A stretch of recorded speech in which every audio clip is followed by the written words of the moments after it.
Omega hospitals ఈ పేరు ప్రతి ఒక్కరికి తెలిసింది. ఎందుకంటే ఒమేగా హాస్పిటల్ అని చాలా ఫేమస్ హాస్పిటల్గా మనందరం మాట్లాడుకుంటుంటాం. అందులో ముఖ్యంగా చూస్తే ఒమేగా హాస్పిటల్లో చాలామంది పేషెంట్ వెళ్తూ ఉంటారు. అక్కడున్న డాక్టర్ల మీద నమ్మకంతో వాళ్ళు ఇచ్చిన ప్రిస్క్రిప్షన్ వేసుకొని, వాళ్ళు చెప్పిన టెస్టులు చేయించుకొని, వాళ్ళు చేస్తామన్న ఆపరేషన్లు చేయించుకొని ఇంటికి వెళ్ళిపోదామని ప్రయత్నం చేస్తుంటారు. అయితే ఈ మధ్య కాలంలో కొన్ని డిఫరెంట్ రీజన్స్ వల్ల ఒమేగా హాస్పిటల్ అనేది ఇవాళ వార్తల్లో నిలిచిన సందర్భం మనకు కనిపిస్తుంది.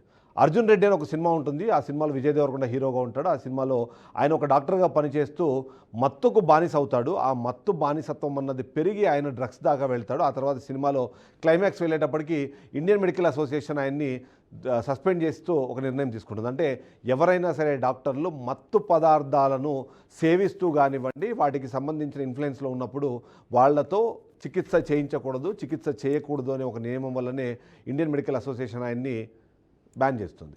కానీ ఇక్కడ ఒమేగా హాస్పిటల్లో ఏం జరిగిందో ఒకసారి దాని పూర్వపరాలకు వెళ్దాము. ఒమేగా హాస్పిటల్ అని ఒక హాస్పిటల్ ఉంటుంది. హాస్పిటల్కి ఒక సీఈఓ ఉంటారు. ఆ సీఈఓ రెగ్యులర్గా డ్రగ్స్ తీసుకుంటూ ఉంటారు. అయినా సరే దానికి సంబంధించిన సమాచారము ఒమేగా హాస్పిటల్కి తెలీదా? తెలిసినా కూడా వాళ్ళని అలానే కంటిన్యూ చేశారా? ఇది ఒక ప్రశ్న అయితే ప్రతి ఒక్కరి మనసులోనూ ఉంది. ముఖ్యంగా ఎవరైతే మనం మాట్లాడుకుంటున్నామో అక్కడ ఉన్న నమ్రత అనే ఒక డాక్టరు, ఆమె కేవలం డాక్టర్ మాత్రమే కాదు, ఆమె ఆ హాస్పిటల్కి సంబంధించిన దానికి సీఈఓగా పనిచేస్తున్నారు. ఆ సీఈఓగా పనిచేసే నేపథ్యంలో ఆమె ఎలా వ్యవహరిస్తారు, ఆమె హ్యాండ్ ఓవర్లో ఉన్న డాక్టర్లు ఎలా వ్యవహరిస్తారు, ఆ డాక్టర్లందరికీ ఈమె ఏం దిశానిర్దేశం చేస్తుంది అనే ఒక ప్రశ్న ప్రతి ఒక్కరి మనసులోనూ ఉన్న నేపథ్యంలో అసలు డాక్టర్ నమ్రత ఏం చేసింది అన్నది ఒకసారి చూస్తే, డాక్టర్ నమ్రత డ్రగ్స్కి బానిసైంది. ఆ డ్రగ్స్ని తీసుకునే పేషెంట్స్ అందరికీ కూడా ఏదైతే మనం చెప్తున్నామో దానికి సంబంధించిన చికిత్స చేస్తూ వచ్చింది. సో ఇప్పుడు ప్రతి ఒక్కరికి ఉన్న ప్రశ్న ఏంటంటే, ఒమేగా హాస్పిటల్ అన్నది తన సీఈఓనే డైరెక్ట్గా డ్రగ్స్కి బానిసయ్యి మత్తు పదార్థాల వినియోగం చేసుకుంటూ దాని ఇన్ఫ్లుయెన్స్లో ఉన్నప్పుడే తను వాళ్ళకి చికిత్స అందించింది అంటే వాళ్ళకి ఎలాంటి చికిత్స అంది ఉండవచ్చు అనే ఒక ప్రశ్న ప్రతి ఒక్కరి మదిలోనూ ఉంది. ఒమేగా హాస్పిటల్కి సంబంధించిన యాజమాన్యము అంత పెద్ద నేరము వాళ్ళ హాస్పిటల్లో జరుగుతున్నా సరే పట్టించుకోకపోవడానికి కారణం ఏంటి? పట్టించుకోలేదా?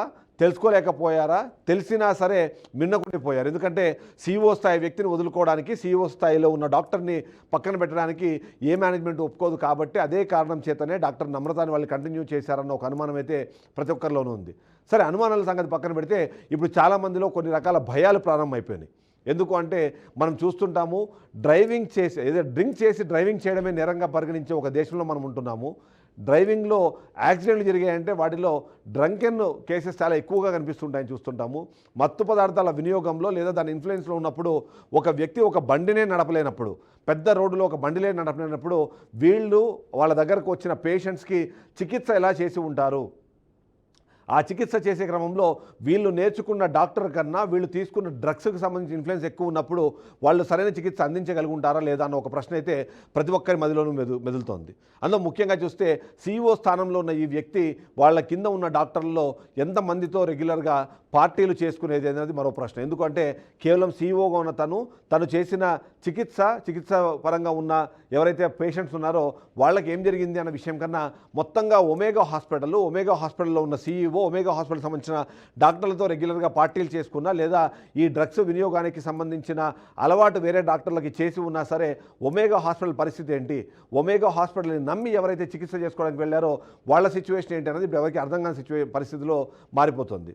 ముఖ్యంగా చూస్తే నేను చెప్పినట్టుగా మందు జస్ట్ వైన్ తీసుకొని లేదా ఒక మత్తు పదార్థం తీసుకొని డ్రైవింగ్ చేయడమే నేరమైనప్పుడు అలాంటి మత్తు పదార్థాలకు బానిసయ్యి ఇవాళ ఒక డాక్టర్ చికిత్స చేసింది అంటే ఏం జరుగుతుంది అన్నది ఒక ప్రశ్న. అందులో ముఖ్యంగా తనని అరెస్ట్ చేసే క్రమంలో కూడా 52 కొకైన్ బ్యాగులు ఆమె దగ్గర నుంచి స్వాధీనం చేసుకున్నారు. దాన్ని ఎవరైతే అంటే దాదాపుగా 5 లక్షల విలువైన కొకైన్ని స్వాధీనం చేసుకునే నేపథ్యంలో బాలకృష్ణ అనే ఒక డ్రగ్ పెడ్లర్ని కూడా అరెస్ట్ చేశారు. అంటే 52 బ్యాగులకు సంబంధించిన, అంటే బ్యాగ్స్ అంటే ప్యాకెట్స్, 52 ప్యాకెట్ల కొకైన్ ఆమె తీసుకుంది అంటే కేవలం ఆమె వినియోగించడానికే ఆ కొకైన్ తీసుకుందా, లేకపోతే ఒమేగా హాస్పిటల్లో తనతో పాటు పనిచేస్తున్న డాక్టర్లు కానివ్వండి, సిబ్బంది కానివ్వండి, మిగిలిన వాళ్ళకి ఏమైనా అలవాటు చేసి తను కూడా ఒక డ్రగ్ పెడ్లర్గా మారిందా అన్న అనుమానం ఉన్న నేపథ్యంలో ఒమేగా హాస్పిటల్ దీని మీద ఇప్పటిదాకా రెస్పాండ్ అవ్వట్లేదు. కేవలం రెస్పాండ్ అయినా సరే ఒమేగా హాస్పిటల్కి ఆమెకి సంబంధం లేదంటున్నారు. కానీ ఈమె ఎప్పటి నుంచి ఈ అలవాటు ఉంది, ఈమెకి ఎన్ని సంవత్సరాలు ఒమేగా హాస్పిటల్లో పనిచేసింది, ఒమేగా హాస్పిటల్లో పనిచేసే నేపథ్యంలో ఆమెతో పాటు ఉన్న డాక్టర్లు ఎవరు, ఆ డాక్టర్లో ఎంతమంది ఈమెతో పాటు పార్టీలకు వెళ్ళేవాళ్ళు, పార్టీలకు వెళ్తూ ఈ డ్రగ్స్ వినియోగానికి ఎంతమంది బానిసలయ్యారన్న విషయం కూడా బయటికి తెలియాల్సిన అవసరం ఉంది. ఎందుకంటే వందలాది మంది పేషెంట్లు ఇప్పటికే ఒమేగా హాస్పిటల్లో చికిత్స చేయించుకుంటున్నారు. కేవలం వైద్యో నారాయణో హరి అని ఒక నానుడిని నమ్మి వైద్యులని మనం దేవుళ్లతో పోల్చుకొని వాళ్ళు ఏమి చెప్పినా చేస్తున్నాము, వాళ్ళు ఏమి ఇచ్చినా తీసుకుంటున్నాము, వాళ్ళు ఏమి సజెస్ట్ చేసినా సరే ఆ విధంగా మనం నడుచుకునే ప్రయత్నం చేస్తున్నాం. కానీ ఇవాళ డాక్టర్ నమ్రత ఒమేగా హాస్పిటల్ ద్వారా ఎంతమంది పేషెంట్ల చావులకు కారణమైంది, లేదా వాళ్ళకి జరిగిన చికిత్స కరెక్ట్గా పనిచేయక ఎంతమంది ఇబ్బంది పడ్డారో అన్న ఒక లెక్క అయితే తేలాల్సిన సిచ్యువేషన్ మనకు కనిపిస్తుంది. బీఆర్కే న్యూస్ ఎక్స్క్లూజివ్గా మనం అందిస్తున్నాము. CEO హోదాలో ఒమేగా హాస్పిటల్లో పనిచేసిన డాక్టర్ నమ్రత 52 ప్యాకెట్ల డ్రగ్తో కలిపి ఆమె పట్టుబడిన నేపథ్యంలో ఆ డ్రగ్స్ ఎవరికి చేరవేసేందుకు ఆమె ఆ డ్రగ్స్ని తీసుకెళ్ళి ఏ డాక్టర్లకు ఇచ్చింది, అందులో ఎంతమంది డాక్టర్లు ఒమేగా హాస్పిటల్లో పనిచేస్తున్నారు, అలా పనిచేస్తున్న డాక్టర్లు ఎంతమంది పేషెంట్స్కి ఇవాళ చికిత్స చేశారు, ఆ చికిత్సను తీసుకొని ఎంతమంది ఇవాళ ప్రశాంతంగా హ్యాపీగా ఉన్నారు, ఎంతమంది ప్రాణాలు కోల్పోయారు, ఇలాంటి ప్రశ్నలు చాలా వస్తున్నాయి. అంతేకాకుండా వీళ్ళు ఇచ్చిన మందులు వాళ్ళు మత్తు పదార్థాలకు సంబంధించిన ఒక ఇన్ఫ్లుయెన్స్లో ఇచ్చి ఉంటే మాత్రము దాని ద్వారా వచ్చిన సైడ్ ఎఫెక్ట్స్ కానివ్వండి, దాని ద్వారా వచ్చిన కొత్త తరహా రోగాలు కానివ్వండి, లేకపోతే వాళ్ళు ఇబ్బంది పడుతున్న పరిస్థితులు కానివ్వండి, వీటన్నిటికీ సమాధానం ఎవరు చెప్పాలి? ఈ సమాధానం చెప్పే క్రమంలో ఒమేగా హాస్పిటల్కి బాధ్యత లేదా? కేవలం ఒమేగా హాస్పిటల్ వాళ్ళకి సంబంధించిన CEOకి దీనికి సంబంధం లేదు అన్నట్టుగా మాట్లాడి వదిలేశారు తప్ప అసలు నిజమేంటి? డాక్టర్ నమ్రతతో కలిసి ఉద్యోగం చేసిన వాళ్ళలో ఎంతమంది ఇలాంటి మత్తు పదార్థాలకు బానిసలయ్యారు? డాక్టర్లు ఏం చేశారు? నిజంగానే ఒక వ్యక్తి డ్రగ్స్ తీసుకుంటోంది అంటే తన సహచరులకు కానివ్వండి, లేకపోతే తన మిత్రులకు కానివ్వండి, తనతో పాటు పనిచేస్తున్న డాక్టర్లకు కానీ తెలిసే అవకాశం లేదంటారా? అంతేకాకుండా ఎంతో బాధ్యతాయుతంగా పనిచేయాల్సిన, ఇవన్నింటినీ చూసుకోవాల్సిన ఒమేగా హాస్పిటల్ యాజమాన్యం ఏం చేసింది? ఒక CEO స్థాయిలో ఉన్న వ్యక్తి డ్రగ్స్ తీసుకొని దాని ఇన్ఫ్లుయెన్స్లో ఉండగానే వచ్చి చికిత్సలు చేయడాలు, ఆపరేషన్లు చేయడాలు ఇలాంటివి చేస్తోంది అంటే ఏం చేయాలి? దాని మీద ఎందుకు దాని జాగ్రత్తలు తీసుకోలేదన్న విషయంతో పాటు కేవలం ఆమెని డిజోన్ చేసుకోవడం ద్వారా దాని నుంచి బయటపడే ప్రయత్నం చేస్తుంది. కానీ ఒమేగా హాస్పిటల్ సమాధానం చెప్పాల్సిన క్వశ్చన్స్ చాలా ఉన్నాయి. మొదటిది, ఖచ్చితంగా వాళ్ళు సమాధానం చెప్పాలి. డాక్టర్ నమ్రత మీ హాస్పిటల్లో జాయిన్ అయ్యేటప్పటికే డ్రగ్స్ ఉపయోగిస్తోందా లేదా? ఒకవేళ డ్రగ్స్ ఉపయోగిస్తుంటే ఆ విషయం మీకు తెలుసా తెలీదా? మీరు వేరే వాళ్ళకి సంబంధించిన టెస్టులు చేసేటప్పుడు మీరు ఒక డాక్టర్ని మీ దగ్గర రిక్రూట్ చేసుకునేటప్పుడు ఆ డాక్టర్కి ఎలాంటి అలవాట్లు ఉన్నాయి, అలవాట్లలో డ్రగ్స్ లాంటి అతిపెద్ద రోగాలు ఏమైనా ఉన్నాయా, అలాంటి అలవాట్ల వల్ల వచ్చే అతిపెద్ద సమస్యలు ఏమైనా ఉన్నాయా, అలాంటి డాక్టర్లను మీరు ఎందుకు పట్టించుకోలేదు? ఒమేగా హాస్పిటల్ దీనికి సమాధానం చెప్పాల్సిందే. ఒమేగా హాస్పిటల్ సమాధానం చెప్పాల్సిన రెండో ప్రశ్న, డాక్టర్ నమ్రతతో పాటు మీ హాస్పిటల్లో ఇప్పటికీ మరింతమంది డాక్టర్లు ఈ డ్రగ్స్కి బానిసలయ్యారు, లేదా ఈ డ్రగ్స్ పెడ్లర్లుగా పనిచేస్తున్నారు. ఈ విషయానికి సంబంధించిన సమాచారం కూడా ఒమేగా హాస్పిటల్ చెప్పాల్సిన అవసరం ఉంటుంది. కేవలం ఒమేగా హాస్పిటల్కి డాక్టర్ నమ్రతకి సంబంధం లేదని ఒక ప్రెస్ నోట్ వదిలేస్తే సరిపోదు. మీరు సమాధానం చెప్పాల్సిన ప్రశ్నకు ఈ సమాధానం ఖచ్చితంగా చెప్పాల్సిందే.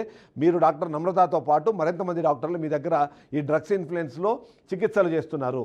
మూడోది, మీరు చెబుతున్నట్టుగా డాక్టర్ నమ్రత ఇప్పటివరకు ట్రీట్ చేసిన పేషెంట్ల సంఖ్య ఎంత, ఆ పేషెంట్లలో ఇప్పటికి కూడా ఎలాంటి సమస్యలు లేకుండా ఉన్న వాళ్ళ సంఖ్య ఎంత, ఆమె సక్సెస్ రేట్ ఏంటి, ఆమె రిజెక్షన్ రేట్ ఏంటి, అన్సక్సెస్ఫుల్ రేట్ ఏంటి, ఎంతమంది పేషెంట్లు ఇప్పటివరకు ప్రాణాలతో ఉన్నారు, ఎంతమంది ప్రాణాలు కోల్పోయారు, దీనికి సంబంధించిన సమాచారం కూడా ఖచ్చితంగా ఇవ్వాల్సిన పరిస్థితి మనకు కనిపిస్తోంది. అంతేకాకుండా మరొక కీలకమైన అంశం ఏంటంటే, ఏదైతే డాక్టర్ నమ్రత మీకు సంబంధించిన హాస్పిటల్లో CEOగా ఉన్నప్పుడు తనతో పాటు ఎవరినైతే రెగ్యులర్గా వీటి కోసం అంటే పార్టీల కోసమని వాటి కోసం తీసుకెళ్లే నేపథ్యంలో ఇలా 52 ప్యాకెట్లకు సంబంధించిన డ్రగ్స్ ఆమె దగ్గర దొరికినప్పుడు మరింతమంది డాక్టర్లని లేదా మరింతమంది సిబ్బందిని ఈమె డ్రగ్స్కి బానిసలుగా చేసిందన్న విషయంపై కూడా సమాధానం చెప్పాల్సిన అవసరము ఒమేగా హాస్పిటల్కి ఉంటుంది. సరే, తప్పు జరిగిపోయింది. ఒమేగా హాస్పిటల్లో CEOగా పనిచేసిన డాక్టర్ నమ్రత ఇప్పటికే డ్రగ్స్ బాధితురాలు, డ్రగ్స్కి సంబంధించిన పెడలతో కలిసి పనిచేస్తోందన్న సమాచారం అందిన నేపథ్యంలో ప్రస్తుతం మీ దగ్గర ఉన్న డాక్టర్లో ఎంతమంది మీద మీరు ఈ చెకింగ్ చేయించారు, చెకప్ చేయించి ఎంతమంది నిజంగానే డ్రగ్స్ వినియోగం చేయట్లేదు, డ్రగ్స్కి సంబంధించిన ఇన్ఫ్లుయెన్స్ ఏమాత్రం లేదు అన్న విషయానికి సంబంధించి ఏమైనా ఇన్వెస్టిగేషన్ స్టార్ట్ చేశారా? మీ దగ్గర ఉన్న డాక్టర్లు కానివ్వండి, మీ దగ్గర ఉన్న సిబ్బంది కానివ్వండి, వీళ్ళ దగ్గర మీరు ఇన్ఫర్మేషన్ తీసుకునే ప్రయత్నం చేశారా? ఏదైనా డ్రగ్స్కి సంబంధించిన వినియోగం కానివ్వండి, లేకపోతే డ్రగ్స్ వినియోగానికి సంబంధించిన సమాచారం కానీ మీ ఒమేగా హాస్పిటల్లో పనిచేస్తున్న వాళ్ళలో ఎంతమంది దగ్గర ఉంది అన్నది ఏమైనా మీరు చెక్ చేసే ప్రయత్నం చేశారా? మరింతమంది డాక్టర్లు దీనికి బానిసలయ్యారు లేదా దీని బాధితులుగా ఉన్నారన్న విషయంపైన ఏమైనా మీరు ఫోకస్ చేశారా? ఈ అన్నిటి విషయాలకి సమాధానం చెప్పాల్సిన బాధ్యత ఒమేగా హాస్పిటల్కి ఉంటుంది. ఎందుకంటే ఒమేగా హాస్పిటల్ నమ్మి వేలాది మంది పేషెంట్స్ వాళ్ళ దగ్గరికి వెళ్ళి డాక్టర్లు అనే వాళ్ళు దేవుళ్ళతో సమానం అనే ఉద్దేశంతో వాళ్ళు చెప్పిన అన్ని టెస్టులు చేయించుకోవడం కానివ్వండి, వాళ్ళు ఇచ్చిన మందులు ప్రిస్క్రిప్షన్స్ వాడడం అన్నది మనం చూస్తూ ఉంటాం. ఆ నమ్మకమే పోయే పరిస్థితుల్లో మీ హాస్పిటల్కి సంబంధించిన సీఈఓనే ఇలా డ్రగ్స్ బాధితురాలుగా ఉన్నప్పుడు ఆ డ్రగ్స్ ఇన్ఫ్లుయెన్స్లో మరెంతమంది డాక్టర్లు ఉన్నారో, వాళ్ళు ఎంతమంది ప్రాణాలు తీయబోతున్నారో ఒక అనుమానం అయితే ప్రతి ఒక్కరికి ఉన్న నేపథ్యంలో బీఆర్కే న్యూస్ ఒకటే ప్రశ్నిస్తోంది. ఏదైతే మీరు కేవలం ఒక ప్రెస్ నోట్ రిలీజ్ చేసి డాక్టర్ నమ్రతకి ఒమేగా హాస్పిటల్కి సంబంధం లేదంటూ ఇచ్చిన ప్రెస్ నోట్ సరిపోదు, దానికన్నా ఇంపార్టెంట్ విషయాలు నేను అడిగిన 4 ప్రశ్నలకి సమాధానం చెబుతూ మీరు ఖచ్చితంగా ప్రెస్ నోట్ రిలీజ్ చేయాలి. వీలైతే బీఆర్కే న్యూస్ మీకు ఒక వేదికను కల్పిస్తుంది. మీ దగ్గర ఉన్న డాక్టర్లు కానివ్వండి, మీ దగ్గర ఇప్పటికే చికిత్స చేసుకున్న పేషెంట్లు కానివ్వండి, దాంట్లో మృత్యువాత పడిన పేషెంట్లు ఎంతమంది, ఆ మృత్యువాత పడిన పేషెంట్లకు సంబంధించిన రిపోర్ట్స్ ఏవైనా ఉంటావన్నీ తీసుకొని మీరు రావాల్సిందిగా బీఆర్కే న్యూస్ రిక్వెస్ట్ చేస్తుంది. అంతేకాకుండా ప్రజలకి మీరు మంచి చికిత్సనే అందించాము అనే ఒక భరోసా కల్పించాల్సిన బాధ్యత కూడా మీలో ఉన్న మీ దగ్గర ఉన్న నేపథ్యంలో 100% ఇది చేయాల్సిందే. మనం చూస్తున్నాం ఇప్పటికే మత్తు పదార్థాలు కానివ్వండి, లేకపోతే డ్రంక్ అండ్ డ్రైవ్ పేరుతో వేరొకరి జీవితాలు నాశనం చేసే హక్కు మీకు ఎవరిచ్చారు? వాళ్ళ ప్రాణాలు తీసే హక్కు మీకు ఎవరిచ్చారు? ఆ సమాధానం చెప్పాల్సిన బాధ్యత ఇవాళ ఒమేగా హాస్పిటల్ కూడా ఉంది. ఓవరాల్గా చూస్తుంటే మాత్రం ఖచ్చితంగా ఒమేగా హాస్పిటల్ వాళ్ళ హాస్పిటల్ సీఈఓ చేసిన తప్పును కేవలం తన పర్సనల్ ఇష్యూగా మార్చే ప్రయత్నం చేస్తుంది. అది కరెక్ట్ కాదు. ఖచ్చితంగా ఒమేగా హాస్పిటల్ సమాధానం చెప్పాల్సిందే. ఈ మొత్తం వివరాలని ప్రజల ముందు ఉంచాల్సిన అవసరం అయితే మనకు చాలా క్లియర్గా కనిపిస్తుంది. సో సూపర్ ఎక్స్క్లూజివ్ మీరు చూస్తున్నారు. సూపర్ ఎక్స్క్లూజివ్ ప్రకారము ఏదైతే జరిగిందో ఇప్పుడు మనం మాట్లాడుతున్న ప్రతి విషయం పైన కూడా సమాధానం చెప్పాల్సిన అవసరం అయితే ఖచ్చితంగా ఉంటుంది. ఇక ఓవరాల్గా చూసినప్పుడు కూడా మనము ఎందుకు ఈ మత్తు పదార్థాలను వినియోగం చేసే నేపథ్యంలో ఎంతమంది ప్రజలు లేదా ఎంతమంది పేషెంట్లు ఇబ్బంది పడ్డారన్న విషయం పైన కూడా మనం డిస్కస్ చేయాలి. అంతేకాకుండా ఐఎంఏ రూల్స్ ఏం చెప్తున్నాయి, అంతేకాకుండా ఎందుకు ఒమేగా హాస్పిటల్ దీన్ని చిన్న విషయంగా వదిలేసిందన్న విషయం పైన కూడా డిస్కస్ చేయాల్సిన అవసరం ఉంది. మనతో పాటు మా అవుట్పుట్ ఎడిటర్ వెంకట్ లైవ్లో సిద్ధంగా ఉన్నారు. ఒకసారి వెంకట్ దగ్గరికి వెళ్దాం. వెంకట్, మనం చూస్తున్నాము ఏంటిది అసలు ఈ ఒమేగా హాస్పిటల్కి నిజంగా బాధ్యత ఉంటే ఇంత పెద్ద ఇష్యూ జరిగి దానివల్ల చాలామంది ఇబ్బంది పడ్డారో లేకపోతే బాధపడ్డారో తెలుసుకోకుండా కేవలం ఆమెకి ఒమేగా హాస్పిటల్కి సంబంధం లేదు అని చెప్పారు. కానీ ఆమె ఆ హాస్పిటల్లో పనిచేసినంత కాలం ఆమె ట్రీట్ చేసిన పేషెంట్ల పరిస్థితి ఏంటి, వాళ్ళు ఎంతమంది బతుకున్నారు, ఎంతమందికి ప్రాణాపాయం ఉంది, ఇవన్నీ విషయాల గురించి కూడా డిస్కస్ చేయాల్సిన అవసరం లేదంటారా? ఎందుకు ఒమేగా హాస్పిటల్ సింపుల్గా దీని నుంచి తప్పించుకునే ప్రయత్నం చేస్తుందంటారు? ఎగ్జాక్ట్లీ, నిజంగా దేవుడి తర్వాత దేవుడు వైద్యుడిగా పరిగణిస్తూ ఉంటాం. ఆ పేషెంట్ రోగులు ఎవరైనా సరే అదే భావిస్తూ ఉంటారు. పోతున్న ప్రాణాన్ని కాపాడగలిగే ఒకే ఒక శక్తి దేవుడు వైద్యుడి దగ్గరే ఉంటుంది అనేది చాలా బలమైన ఒక వాదన మనకి మామూలుగా జనరల్గా సమాజంలో వింటూ ఉంటాం. కానీ అటువంటి డాక్టర్ ఈ విధంగా ఒక సీఈఓ, ఒక హాస్పిటల్ ఒమేగా ఆసుపత్రి సీఈఓగా పనిచేసిన మహిళ ఈ విధంగా డ్రగ్స్కి అడిక్ట్ అయిపోయి బానిస రెడీ హ్యాండెడ్గా డ్రగ్స్ తీసుకుంటాం, మళ్ళీ దాన్ని సప్లై చేస్తూ కూడా పట్టుబట్టడం అంటే చాలా దారుణమైన విషయం. అంటే ఇది అన్నింటికీ మించి ఏంటంటే అసలు అటువంటి వ్యక్తిని సీఈఓగా ఎలా అపాయింట్ చేస్తారు, ఎలా రాగలిగారు, ఏ విధంగా యాక్సెప్ట్ చేశారు, ఆమెతో పాటు సర్వీస్ ఏ విధంగా చేయించుకున్నారు అనేది ఇప్పటికీ అర్థం కాని పరిస్థితి. ఒమేగా ఆసుపత్రి ఆన్కాలజీలో అంటే క్యాన్సర్ సంబంధించి చాలా పెద్ద, ఇండియాలోనే సెకండ్ లార్జెస్ట్ హాస్పిటల్గా 14 బ్రాంచెస్తో కొనసాగుతూ ఉంది. సో క్యాన్సర్ సంబంధించి చాలా మంచి ట్రీట్మెంట్ దొరుకుతుంది అనేది ఒక హాస్పిటల్ రంగంలో ఉన్నటువంటి ఒక నేమ్. కానీ అటువంటి హాస్పిటల్లోనే ఒక డ్రగ్ అడిక్ట్ అయినటువంటి డాక్టరు సీఈఓగా పనిచేయటం, రెడీ హ్యాండెడ్గా డ్రగ్స్ తీసుకుంటూ పట్టుబట్టడం, అసలు సరే ఆమె ఒక డాక్టరు, సీఈఓ, మంచి డాక్టరు, విదేశాల్లో చదువుకున్నారు, సీఈఓ హోదాకు వచ్చారు. సో ఆమె అటువంటి పరిస్థితిలో ఉంటే దాని కింద స్థాయి ఉద్యోగుల పరిస్థితి ఏంటి, కింద స్టాఫ్ పరిస్థితి ఏంటి, ఆమె ద్వారా ఎంతమందికి ఈ డ్రగ్స్ అడిక్ట్ అయ్యాయి, లేదంటేనేమో ఆమె సర్వీస్లో ఉండగా ఈవెన్ డ్రగ్స్ తీసుకొని ఏదన్నా రోగులను ట్రీట్ చేశారా, ఇవన్నీ ప్రశ్నలకు మనం ఒమేగా ఆసుపత్రి సమాధానం చెప్పాల్సిన అవసరం ఉంటుంది. మనమేం ఒమేగా ఆసుపత్రి మీద మనం ఎక్విజిషన్ చేయట్లేదు. జరిగిన పరిస్థితిని, ఏదైతే ఇప్పటివరకు జరిగిన పరిస్థితులు, ఆమె అరెస్ట్ కావడం కానీ, పోలీసులు తీసుకోవడం కానీ, ఏమేమి దొరికాయి ఆమె దగ్గర, రెడీ హ్యాండెడ్గా 52 నుంచి 55 ప్యాకెట్లు చిన్న కొకైన్ ప్యాకెట్లు దొరికాయి అనేది, వాటి విలువ 5-6 లక్షలు ఉంటుందని చెప్పేసి ఆ బాలకృష్ణ అనే ఒక వ్యక్తి కొరియర్ బాయ్గా పనిచేశాడని, లేదంటే ఇంకొక ముంబైకి చెందినటువంటి డ్రగ్ పెన్నర్ దగ్గరనే ఒక వ్యక్తి ఈ విధంగా అసలు ఏదైతే బయటపడ్డ కేసు సంబంధించి వాటిని హైలైట్ చేస్తూనే, వాటి గురించి వివరిస్తూనే అసలు ఏం జరిగింది, అంతకుముందు ఏం జరిగింది, ఆమె సీఈఓగా ఉన్న సందర్భంగానే ఆమె డ్రగ్స్ అడిక్ట్గా ఉండరా, అదే డోసేజ్లో అదే మత్తులో పేషెంట్ని ట్రీట్ చేశారా, ఆమెను ఇన్స్పైర్గా తీసుకొని కింద డాక్టర్లు ఎవరన్నా వాటికి అలవాటు పడ్డారా, ఆమె అలవాటు చేసిందా, కింద స్టాఫ్ పరిస్థితి ఏంటి, ఈ విధంగా రకరకాల ప్రశ్నలు ఉత్పన్నం అవుతున్నాయి. మీరు చాలా కేటగిరికల్గా చాలా 4 పాయింట్లు చాలా ఎగ్జాక్ట్ పాయింట్స్ అడిగారు. ఆ పాయింట్స్కి సమాధానం చెప్పాల్సిన అవసరం అయితే ఖచ్చితంగా ఖచ్చితంగా ఒమేగా ఆసుపత్రి మేనేజ్మెంట్కి ఉంటుంది. ఎందుకంటే పేషెంట్ మనం అర్జున్ రెడ్డి సినిమాలో చూసాం. అతను ఫుల్ డ్రంకర్ స్టేజ్లోనే వచ్చి ఒక ఎమర్జెన్సీ కేసుని హ్యాండిల్ చేస్తూ ఉంటారు. అఫ్కోర్స్ ఆ సినిమాలో అది సినిమా సందర్భం కాబట్టి ఆ రాసుకున్న స్క్రీన్ ప్లేలో ఆ పేషెంట్ బతికే ఉంటాడు. అఫ్కోర్స్ ఇదే ఒరిజినల్ పరిస్థితికి వస్తే ఏంటి పని, ఒరిజినల్గా సేమ్ సిచ్యువేషన్ ఉంటే అక్కడ డ్రంక్ అని ఇక్కడ డ్రగ్స్ డోసేజ్ దానికంటే ఎక్కువ విపరీతమైనటువంటి ఎఫెక్ట్ ఉండేటువంటి డోసేజ్ డ్రగ్స్ అనేది. సో అలా ట్రీట్ చేస్తుంటే ఆ సమయంలో ఆమె అది తీసుకున్న తర్వాత రోగులు ట్రీట్ చేస్తుంటే ఆ రోగి పరిస్థితి ఏంటి, అసలు రోగులు ఏదైనా జరిగిందా, రోగులను చనిపోయారా ఆమె ట్రీట్ చేస్తుండగా, వీటన్నిటికీ సమాధానం చెప్పాల్సిన అవసరం ఉంటుంది. చాలామంది అంటే ఆమె ఒక CEO హోదాలో ఉన్నటువంటి డాక్టర్ ఆ విధంగా చేసిందంటే కింద స్థాయి ఉద్యోగులు ఎవరైనా, కింద స్థాయి డాక్టర్లు కావచ్చు, ఉద్యోగులు కావచ్చు, ఒక ఇన్స్పైర్గా తీసుకునే అవకాశం కూడా ఉంటుంది. పెద్ద CEO అనే పెద్ద డాక్టర్ తీసుకుంటుంది, మనం తీసుకున్న తప్పేంటి, తక్కువలోనే వస్తుంది కదా అని చెప్పేసి అలా అలాంటి అయ్యే ఛాన్స్ కూడా ఉంది. దాన్ని మనం వాటిని మనం క్వశ్చన్ చేస్తున్నాం. ఖచ్చితంగా దీనికి సంబంధించి ఎపిసోడ్ సంబంధించి మొత్తం గురించి కూడా ఆమె సర్వీస్ ఎన్నాళ్ళు ఉంది అక్కడ, ఆ సర్వీస్లో ఆమె ఎన్ని ఆపరేషన్స్ చేశారు, ఎంతమందిని ట్రీట్ చేశారు, వాళ్ళ ఆ రోగుల స్టేటస్ ఏంటి, వాళ్ళు ఏ విధంగా ఉన్నారు ఏంటి, టిల్ డేట్ రిపోర్ట్ ఇస్తే చాలా ఒమేగా ఆసుపత్రి కానీ లేదంటే మేనేజ్మెంట్కి ఒక హుందాతనం ఉండే అవకాశం ఉంటుంది. కానీ లేదంటే విధంగా జస్ట్ ఒక పత్రికా ప్రకటన ఇచ్చేసి చేతులు దులుపుకునే పరిస్థితి మాత్రం కరెక్ట్ కాదు, యాక్సెప్టబుల్ కాదు. చూస్తున్న మీడియా సంస్థలు వీటన్నిటిని కూడా సైలెంట్గా ఉండే అన్నీ కాదు, మేబీ కొన్ని ఉంటాయో కానీ, బట్ అన్ని సంస్థలాగా బిఆర్కే న్యూస్ ఉండదనే విషయం కూడా తెలుసుకోవాల్సిన అవసరం ఉంటుంది. వెంకట్ ఇక్కడ ఒక పాయింట్ చెప్పండి మీరు. మనము ఇవాళ రేపు అంటే చిన్న కంపెనీస్ అయినా సరే లేకపోతే ఎవరైనా సరే ఒకరిని రిక్రూట్ చేస్తున్నారు అంటే వాళ్ళ బ్యాక్గ్రౌండ్ చెక్ చేస్తున్నారు, వాళ్ళ హెల్త్కి సంబంధించిన రిపోర్ట్స్ తీసుకుంటున్నారు, అంతేకాకుండా వాళ్ళకి సంబంధించిన క్రెడిట్ వెరిఫికేషన్ లాంటివి చేసి వాళ్ళు ఉద్యోగాలు ఇస్తున్న నేపథ్యంలో అంత పెద్ద పొజిషన్ CEO స్థాయిలో ఉన్న ఒక వ్యక్తికి అలాంటి ఒక పెద్ద బాధ్యత అప్పచెప్పేటప్పుడు మినిమం టు మినిమం కనీసం వాళ్ళ హెల్త్ రిపోర్ట్స్ అన్నా తీసుకోవాల్సిన అవసరం లేదంటారా? నిజంగానే హెల్త్కి సంబంధించిన ఏ చిన్నపాటి టెస్ట్ చేస్తున్నా లేకపోతే బ్లడ్ శాంపుల్స్ అలాంటివి కలెక్ట్ చేస్తున్నా సరే ఈమె ఆల్రెడీ ఇప్పటికే డ్రగ్స్ బాధితురాలు, లేదా ఈ డ్రగ్స్ తీసుకొని ఇంకొకరికి వినియోగించే నేపథ్యంలో ఆమె కూడా దానికి డ్రగ్స్ బాధితురాలుగా మారిపోయిందన్న విషయం తెలిసే అవకాశం ఉంది. సో ఒమేగా హాస్పిటల్ ఇంత పెద్ద నిర్ణయాన్ని అంత సింపుల్గా ఎలా తీసుకుంటుందంటారు? అది ఇప్పుడు అందరిలో కూడా ఈ ఎపిసోడ్ బయటకు వచ్చిన తర్వాత అందరిలో ఉత్పన్నమయ్యే ప్రశ్నే మీరు అడిగారు. ఎగ్జాక్ట్గా అదే ప్రశ్న అడిగారు.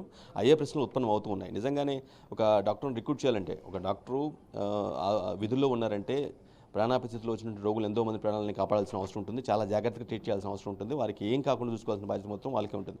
అటువంటి డాక్టర్ రిక్రూట్ చేసుకునే సమయంలో ఇది ఏమి పరీక్షించలేదా, ఏమి బ్యాక్ ఎండ్ ఏం టెస్ట్ చేయలేదా, ఆమె రిపోర్ట్స్ కానీ లేదంటే ఆమె హెల్త్ రిపోర్ట్స్ కానీ ఇవన్నీ కూడా టెస్ట్ చేయకుండా తీసుకున్నారా, లేదంటే వన్స్ జాయిన్ అయిన తర్వాత ఆమె అడిక్ట్ అయ్యారా, ఎన్ని సంవత్సరాలుగా అక్కడ ఒమేగా ఆసుపత్రిలో పనిచేస్తున్నారు ఏంటి, ఈ డీటెయిల్స్ మొత్తం కూడా మనం అడుగుతుంది కూడా మీరైనా సరే నేనైనా సరే బయట జనమైనా సరే అడుగుతుంది ఈ డీటెయిల్స్ అడుగుతున్నారు. ఎందుకు అంత సైలెంట్గా ఉన్నారు? జస్ట్ ఒక పత్రికా ప్రకటనతో చేతులు దులుపుకోవడం కరెక్ట్ కాదు కదా. అట్లా అంత ఈజీగా ఎలా రిక్రూట్ చేసుకున్నారు? అఫ్కోర్స్ ఆమె విదేశంలో చదివి ఉండొచ్చు, పెద్ద MD చేసి ఉండొచ్చు ఆన్కాలజీలో, అండ్ అదన్నీ సెకండరీ. బట్ ఆమె రిక్రూట్ చేసుకునే సమయంలో మీకు ఓన్లీ అర్హతలు మాత్రం చూస్తారా, క్యారెక్టర్ కానీ లేదంటేనేమో ఆమె నడవడికి కానీ లేదంటే ఆమె బ్యాకప్ కానీ ఇవేం చూడరా అనే ప్రశ్నలు అయితే బలంగా ఉత్పన్నం అవుతున్నాయి. చిన్న ఒక లెటర్ మాత్రం ఇది 11th డేట్ని ఇష్యూ అయింది. ఒకసారి చూద్దాం.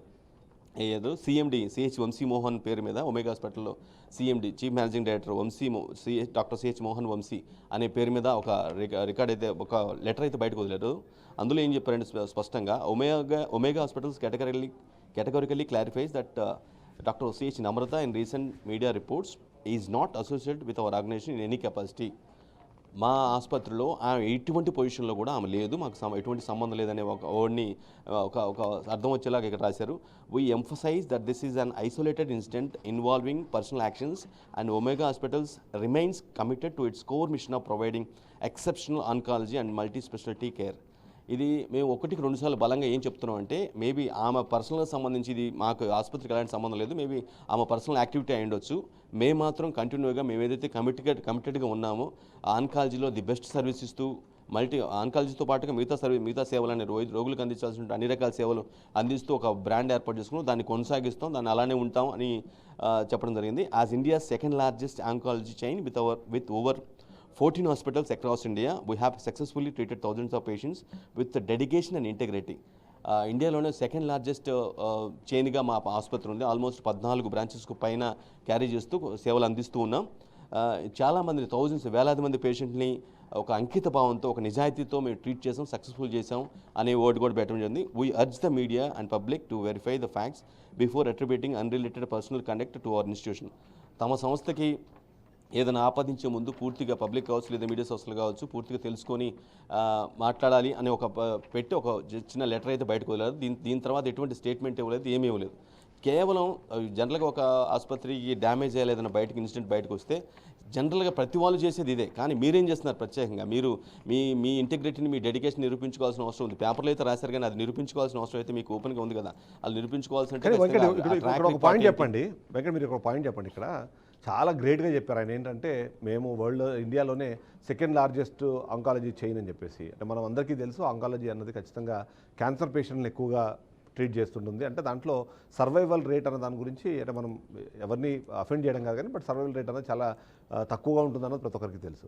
అయితే ఆంకాలజీలో వాళ్ళకి ఆల్రెడీ అప్పటికే ఒక క్యాన్సర్ లాంటి ఒక మహమ్మారి రోగం వచ్చింది కాబట్టి వాళ్ళు చనిపోయారా, లేకపోతే ఒమేగా హాస్పిటల్ ఇలా డ్రగ్స్ తీసుకొని ఆ డాక్టర్లో లేకపోతే ఈ స్పెసిఫిక్గా ఈ నమ్రత అనే డాక్టర్ లాంటి వాళ్ళు అక్కడ ట్రీట్ చేయడం వల్ల చనిపోయారన్నది క్లారిటీ ఉండదు. ఎందుకంటే ఇప్పుడు మనం మాట్లాడుకునే నేపథ్యం ఈ సమయం వరకు ఎంతమంది చనిపోయారు, ఆ చనిపోయిన వాళ్ళలో నమ్రతకు సంబంధించిన ఆ డ్రగ్స్ ఇన్ఫ్లుయెన్స్ వల్ల సరిగ్గా చికిత్స అందక చనిపోయిన వాళ్ళతో మనకు తెలియదు. సో ఇప్పుడు కేవలము మేము ఆమె ఏ కెపాసిటీలో మాతో లేదు అని చెప్పి దీన్ని దులిపేసుకుంటే సరిపోతుందా? మళ్ళీ ఆమె ట్రీట్ చేసిన పేషెంట్ల లిస్టు కానివ్వండి లేకపోతే దానికి సంబంధించిన నెంబర్స్ అవన్నీ చెప్పే బాధ్యత ఉండదంటారా? ఎందుకంటే వీళ్ళు చెప్తున్నట్టుగా బ్రహ్మాండమైన సర్వీసెస్ మీరు అందించుండొచ్చు, మీరు బ్రహ్మాండంగా మీరు ఇప్పటికీ ట్రీట్ చేస్తుండొచ్చు, మీ దగ్గర థౌజండ్స్ ఆఫ్ వాళ్ళు సర్వైవల్ అయి ఉండొచ్చు. కానీ ఆ సర్వైవల్ కాకుండా చనిపోయిన వాళ్ళల్లో వాళ్ళ అదృష్టం బాలేక లేకపోతే వాళ్ళ ఆరోగ్యం బాలేక చనిపోయిన వాళ్ళు ఎంతమంది? మీ దగ్గర పనిచేసిన డాక్టర్లు, ముఖ్యంగా నమ్రత లాంటి డాక్టర్లు ఎవరైతే డ్రగ్స్ తీసుకొని దాని ఇన్ఫ్లుయెన్స్లో చేసిన చికిత్స వల్ల చనిపోయిన వాళ్ళు ఎంతమంది? ఈ లెక్క చెప్పాల్సిన బాధ్యత ఒమేగా హాస్పిటల్కి లేదంటారా? ఖచ్చితంగా ఉంది కాబట్టి అంత పాయింట్ అవుటెడ్గా చాలా ప్రశ్నలు ఉత్పన్నమవుతున్నాయి. జస్ట్ ఏదో ఊరిక క్యాజువల్ ఒక చిన్న పత్రిక ప్రకటించి చేతులు దులుపుకోవడం కాదు, వివరణ ఇవ్వాల్సిన అవసరం అయితే ఉంటుంది. ఎందుకంటే ఒక హాస్పిటల్లో సీఈఓగా ఉన్నటువంటి వ్యక్తి ఆ విధంగా డోసేజ్లో డ్రగ్స్ డోసేజ్ మత్తులో కనుక ట్రీట్ చేస్తే ఆన్కాలజీ అనేది చాలా సీరియస్ కన్సర్న్. చాలా దేశవ్యాప్తంగా ఆ పేషెంట్ల యొక్క సంఖ్య పెరుగుతూనే ఉంది. దానికి మందు లేదు, దానికి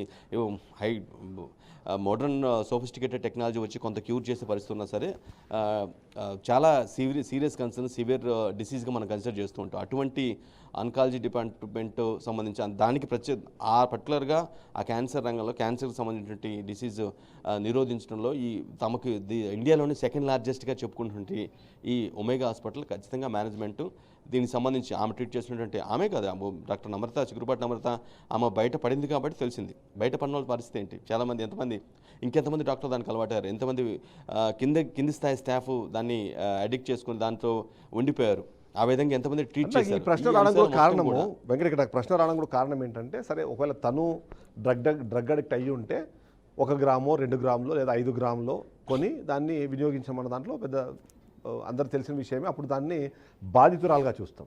మీ అందరికీ కూడా తెలుసు, ఎప్పుడైతే ఈ డ్రగ్స్ వినియోగానికి సంబంధించి చూసినప్పుడు వినియోగదారులను మనం బాధితులుగా చూస్తాము. కేవలం డ్రగ్ పెడ్లర్స్, డ్రగ్ సప్లయర్స్ మాత్రమే మనము నిందితులుగా చూస్తాం. సో ఈమె బాధితురాలు కాదు, ఈమె నిందితురాలు. ఎందుకంటే 52 ప్యాకెట్లు దగ్గర దొరికాయి, దాని వాల్యూ ఒక 5 నుంచి 6 లక్షల రూపాయలు ఉంటుంది అన్నది వినిపిస్తోంది అని అంటే కొనే రేటు 5-6 లక్షలు ఉంది అంటే ఈమె కొని దాన్ని ఆమె వాడుతోందా, లేకపోతే ఆమె మళ్ళీ ఫర్దర్గా సప్లై చేస్తుందా అని అనుమానం కూడా చాలామంది ఉన్న నేపథ్యంలో ఈమె బాధితురాలు అయితే కాదు, ఇప్పుడు 100% నిందితురాలు. కానీ ఈమె లిస్టులో ఎవరున్నారు? ఈ లిస్టులో ఆ ఒమేగా హాస్పిటల్ సంబంధించిన మిగిలిన డాక్టర్లు కానివ్వండి, సిబ్బంది కానివ్వండి, మిగిలిన వాళ్ళు ఎవరైనా ఉన్నారు అన్నదైతే అనుమానం ఉంది. సో 52 ప్యాకెట్లు దొరికింది అంటే ఆమె బాధితురాలు కాదు, నిందితురాలే మనకు అర్థమవుతున్న నేపథ్యంలో దీని మీద క్లారిటీ ఇవ్వాల్సిన బాధ్యత, ముఖ్యంగా వాళ్ళకి సంబంధించిన మిగిలిన ఏ డాక్టర్లు డ్రగ్స్ వినియోగంలో కానివ్వండి లేదా వాటిని సరఫరాలో కానీ లేరు అనే విషయం చెప్పాల్సిన బాధ్యత ఉన్న ఒమేగా హాస్పిటల్ కేవలం ఈమెతో వాళ్ళకున్న రిలేషన్ ఏమీ లేదు అని చెప్పి తప్పించుకునే ప్రయత్నం చేస్తే యాక్సెప్ట్ చేసే సిచ్యువేషన్ ఉంటుందంటారా? ఖచ్చితంగా ఉండదు. ఎందుకంటే ఫస్ట్ ఆమె తన చిగురుపాటి నమ్రత తన బాయ్ ఫ్రెండ్ ద్వారా పరిచయం ఉన్నటువంటి వ్యక్తి ద్వారా ఫస్ట్ డ్రగ్స్ తెచ్చుకోవటం, ఆ తర్వాత డ్రగ్ అడిక్ట్ కావటం, నెక్స్ట్ దెన్ సప్లయర్గా మరో రూపాంతరం చెందినట్టుగా నాకు భావించాల్సిన అవసరం ఉంటుంది. ఎందుకంటే ఒక కొరియర్ బాయ్ ద్వారా ఎవరైతే ముంబైలో ఉన్నటువంటి డ్రగ్ కింగ్ పిన్ ఎవరు ఉన్నారో అతని ద్వారా డ్రగ్స్ తెప్పించుకోవడం, ఇక్కడ కొరియర్ బాయ్ ఎవరైతే బాలకృష్ణ అనే వ్యక్తి ఎవరు ఉన్నారో ఆ వ్యక్తి ద్వారా పెద్ద మొత్తంలో ఈమె దగ్గరికి చేరటం. అది లొకేషన్ ఎంత సీక్రెట్గా జరుగుతుంది అనేది మనం అది అది స్పాట్ డెలివరీ అయ్యేంత వరకు కూడా తెలియదు. ఎంత అంటే చాకచక్యంగా రహస్యంగా గుట్టుచప్పుడు కాకుండా అయ్యేలాగా అసలు ఎటువంటి అనుమానం లేకుండా చేసేలాగా చేస్తూ ఉంటారు జనరల్గా ఈ డ్రగ్ సప్లైర్స్ ఎవరైనా సరే. దాన్ని చాలా సీక్రెట్గా అందేలాగా అసలు అక్కడ ఎటువంటి ట్రాన్సాక్షన్ జరగలేదనే ఒపీనియన్ వచ్చేలానే క్రియేట్ చేస్తూ ఉంటారు. దాన్ని అందజేసే పరిస్థితి ఉంటుంది, పంపిణీ చేస్తూ ఉంటారు. సో అలానే ఆ టైప్లోనే ఏమో నెక్స్ట్ ఫార్వర్డ్ అంటే డ్రగ్ అడిక్ట్ నుంచి డ్రగ్ సప్లయర్ కూడా మారిపోయారు. ఒకేసారి అంత మొత్తంలో దరిదాపు 52 నుంచి 55 ప్యాకెట్ల రూపంలో కొకైన్ దొరకటం అంటే ఒకే ఆమె దగ్గర ఉంది అని అంటే దాన్ని బట్టి అర్థం చేసుకోవచ్చు ఆమె వాటిని ఎంతమందికి అంటే ఒక్క వ్యక్తి అంత అన్ని డోసు అంత అన్ని ప్యాకెట్స్ వాడతారని మనం అయితే ఎవరు అనుకోలేరు, ఎక్స్పెక్ట్ చేయలేరు. అది దాన్ని ఏ విధంగా ఆమె వేరే వాళ్ళకి పంపించారా లేదా ఇవన్నీ కూడా పోలీసుల ఇన్వెస్టిగేషన్లో బయట